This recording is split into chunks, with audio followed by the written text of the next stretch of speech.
coming up here to Wilkes-Barre, Pennsylvania, Scranton area.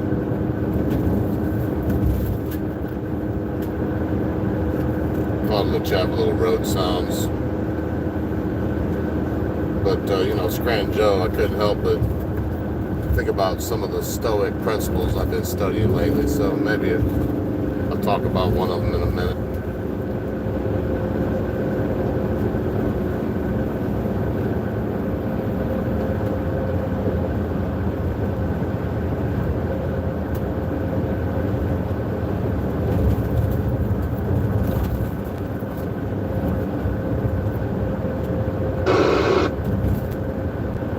For Scranton, Wilkes-Barre, and vicinity. Saturday, partly sunny with a 50% chance of showers. Highs around 60. Saturday night, partly cloudy. Lows in the upper 30s. Sunday, partly sunny. Highs in the mid-50s. Sunday night, partly cloudy. Lows in the mid-30s. Monday, mostly sunny. Highs around 60. At 10 p.m. Eastern Daylight Time at Wilkes-Barre, Scranton Airport, it was clear. The temperature was 57 degrees, the dew point 38, and the relative humidity 48%. The wind was northeast at 12 miles per hour. The pressure was 30.01 inches and rising. Around eastern Pennsylvania, at Williamsport, it was clear. The temperature was 61 degrees. At Mount Pocono, it was clear. The temperature was 54 degrees. At Hazleton, it was clear. The temperature was 57 degrees.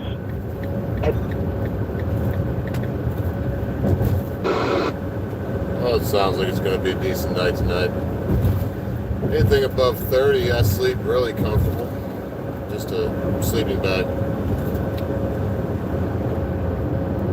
Well, I was listening the other day. They have some pretty good channels out there about Stoicism, and when I lay down to sleep, I usually try to find something, uplifting, educational, and I'm not sure if it gets in there while you're sleeping. I don't really do it for that reason. I do it because I'm listening to it as I fall asleep. And, sometimes that's 10, 15, 20 minutes, depending upon how tired I am. Sometimes it's 15, 20 seconds. But that principle that I ran across was this. Before I say it, I'm not trying to just build tension. I'm not even sure anybody's listening or ever will listen to this. I just hope someone will and will get something from this. I want to start this way and say, there was another great philosopher called Sun Tzu, and he said, know yourself and know your enemy, and in 100 battles you'll be victorious. Know yourself and not your enemy, you'll succumb in 50 battles out of 100. Know not yourself nor your enemy, you are doomed to succumb in every battle. Well, we have the ability and control over whether or not we know ourselves. And that said, this is the principle that I heard the other night. Whoever can make you angry, whoever can make you lose your temper, whoever can make you lose your cool, that person is your master. We can make all kinds of excuses and say, what this person did is horrible. They raped, they murdered, they hurt my business. Those are excuses of weak men like myself, and I don't mean weak always, but we all have moments of weakness. And that's the excuse of weak men in moments of weakness. I'm angry at this person because we're angry at that person because they are our master. As men, and I'm speaking directly to men, it's incumbent upon us to lift this principle high, to say no person on earth can take my temper from me. Temper, what an interesting word. You temper iron, you temper steel, you make it harder or resilient. You can over temper something and it can shatter, but if done right, It will turn something that's soft and relatively durable and hard. I'll give it that. But it can turn into something extremely rigid and extremely hard to break. That's what happens when we exercise self-control. Like all of these other muscles that I'm finding out as I turn 50 years old that will atrophy and will no longer serve their purpose. The sinew, the strength will fail you at the moment of truth. You have to work at it. You have to keep those muscles strong. So, with the muscles of self-control, those muscles will atrophy faster than anything, my friends.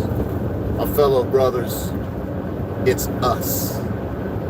When we get angry with anyone, Freddie, you come home, your wife is banging your best friend in your bed. Now, there can be a lot of response to that, but if the response is anger, if it's vengeance, if we decide that we want to take this time to become Ahab and to pursue the white whale around the Cape to Perdition's Gate, well, that's on us. It does show a weakness. It was Starbuck that was strong, not mighty Ahab. Ahab had a certain strength, but not the strength of character, not the strength of a moral compass that will point north no matter what. I'm not going to make this anything religious. I'm going to tell you that you have it inside of you where you can find this strength. Some people do fall down on their knees and they pray.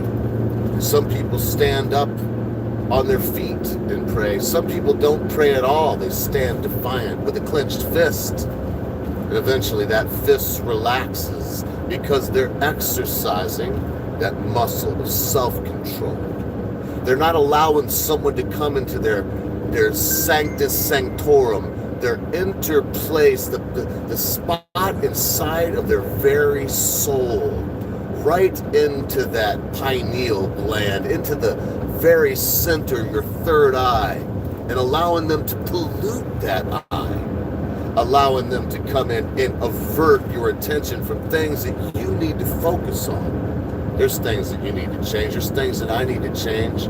If we get focused on what other people are doing and it makes us angry, and we decide that we're going to see what it is that Billy Bob Joe Black, what he should do, what it is that he needs to make a difference in his life that will make, no, those are all, again, the excuses of weak men. Strong men stand up, they don't care. It doesn't matter. A strong man will say, I want to become stronger. They don't say, let me get a feather pillow. They say, let me sleep on the floor. Does that sound crazy to you? I don't know. Maybe I'm crazy. My life was getting easy. I made some choices. I'm doing it now. I made a choice that put me in a position where I work 70, 80 hours a week. Am I saying that you need to do that? No. Don't get me wrong. This is not a sermon. I said I'm not. This is not going to turn religious. It's not a religious sermon. It's not a speech to preachify or show how great and mighty and moral I am. I'm not. I'm weak. I try to portray a masculine, but inside of myself, when it's time to exercise true stoic restraint, not to blather on about how great I am or blab about the mighty things I've done or what I'll do, but to sit with an introspective eye that's razor focused and laser sharp. No, I think I said that backwards. That's laser focused and razor sharp, ready to cut away the fat. Well, I'm getting ready to get on the other side of the Poconos here. I got to go up into Connecticut somewhere. I probably ought to really focus on the road. I am going to continue to do what I do, and that is to pray to my God, the God of Abraham, Isaac, and Jacob, to exercise my self-control muscles, and I hope, my friends, to grow. to become a better person than I was the day before, to not be as quick to judge, to lose temper, to allow anyone to be my master, save my God and my own self. Because what else does a human being need? All right, everybody. Now, remember this. If you forget everything else that I've said, you remember this. Be good to your friends. Be good to your family members. Be good to your loved ones. Be quick to say you're sorry. Be even quicker to accept an apology, especially when that thing your friend, family member, or loved one has done seems to be so huge you'll never be able to forget about it. Because constant viewers, my beloved riders, at a time you think not, your friends, your family members, your loved ones in your life will depart from you.